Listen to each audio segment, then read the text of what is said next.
বাংলাদেশের ক্রিকেট কেন আয়ারল্যান্ড এবং জিম্বাবুয়ের কাতারে নেমে আসলো সে বিষয়ে মোহাম্মদ আশরাফুল কি বলে শুনুন।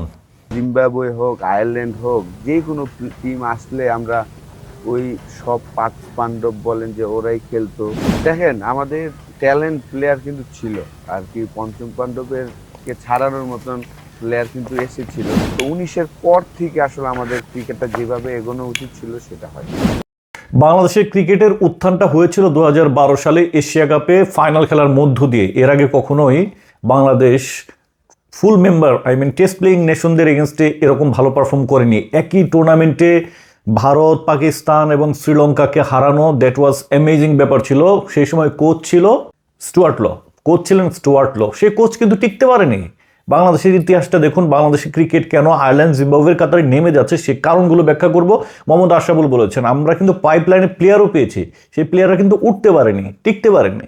এখানে কিন্তু সমস্যা আমাদের বোর্ডে একটা নির্দিষ্ট গ্রুপকেই তারা সবসময় ব্যাক করবে না। আপনার মনে আছে জাস্ট 2 বছর আগে এনামুল হক বিজয় যখন বিশ্ব রেকর্ড গড়লেন, সর্বোচ্চ রান করলেন 1100-র মতো লিস্টে ক্রিকেটে, হোয়াট এভার বাংলাদেশের ডোমেস্টিকের মান যে রকমই থাক, সে তো একটা বিশ্ব রেকর্ড গড়েছেন। তাকে যখন সাংবাদিকরা প্রশ্ন করলেন আব্দুর রাজ্জাক রাজের কাছে, সিলেক্টর, যে তাকে ন্যাশনাল টিমে ডাকা হবে কিনা, তখন তিনি এতটা বিচ্ছিরি তাচ্ছিল্যের হাসিতে বলেছিলেন, কার জায়গায় খেলাবো ভাই, কম্বিনেশনে হয়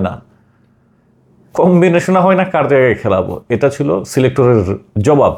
সেই সেম সিলেক্টর দুদিন আগে, এই যে চলমান আইসিসি চ্যাম্পিয়ন্স ট্রফিতে যখন মুশফিকুর রহিম খারাপ খুললেন, ডাক মারলেন প্রথম ম্যাচে, দ্বিতীয় ম্যাচেও খারাপ করলেন, তখন সাংবাদিকরা প্রশ্ন করেছিলেন মুশফিকুর রহিমকে তাকে কি বিশ্রাম দেওয়া হবে কিনা, বাদ দেওয়া হবে কিনা একাদশ থেকে। তখন বলেছিলেন,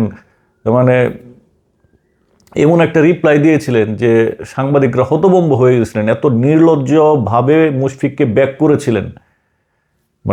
আনবিলিভেবল। একজন সিলেক্টরের ক্যারেক্টার যখন এরকম হয়, সে দেশের ক্রিকেট কেন আগাবে? এখানে তো ন্যাশনাল ইন্টারেস্ট বলে কিছু নাই। ন্যাশনাল টিম শুধু নামে, এখানে ন্যাশনাল ইন্টারেস্ট নাই। একটা গ্রুপ অফ পিপল সবসময় তারা তাদের পছন্দের প্লেয়ারদেরকে প্রমোট করেছে, ব্যাক করেছে।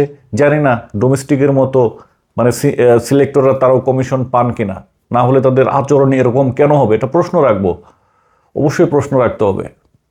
এই ধরনের কাজ করে যাচ্ছে। যাই হোক, back to the point, Mohammad Ashraful বলেছেন যে আমরা কিন্তু পাইপলাইনে ভালো প্লেয়ার ছিল, তারা উঠতে পারেন। আপনার মনে আছে মোহাম্মদ আফিফ হোসেনের কথা? বিপিএল ডেবিউ ম্যাচে 5 উইকেট নিয়েছিলেন এবং তার যে ব্যাটিং পারফরমেন্স ছিল ভালো, কিন্তু তিনি কেন ঝরে গেলেন?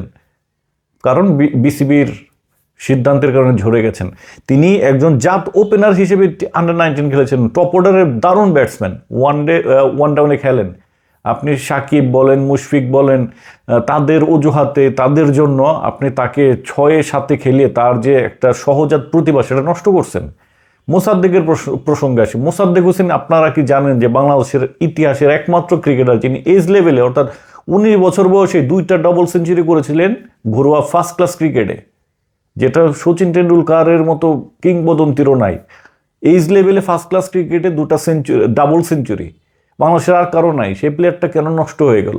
তারও কিছু সমস্যা ছিল, কিন্তু বোর্ড তো তাকে ব্যাক করেনি, তাকে ওইভাবে সুযোগ দেয়নি, তাকে গাইড করেনি। প্রতিভা ছিল, মোহাম্মদ আশরাফুল যেটা বলেছিল, প্রতিভা ছিল। সেও কিন্তু one of the best allrounder হতে পারতেন, তার সেই অ্যাবিলিটি ছিল। আফিফেরও ছিল, কিন্তু আফিফকে সাথে খেলার বোলিং দেন না। তাকে মিরাজ যখন আসলে, মিরাজের পর আফিফকে ছুঁড়ে ফেলা হলো, মিরাজকে দিয়ে হলো, কিন্তু আফিফকে বোলিং দেওয়া হতো না। কেন দেওয়া হতো না?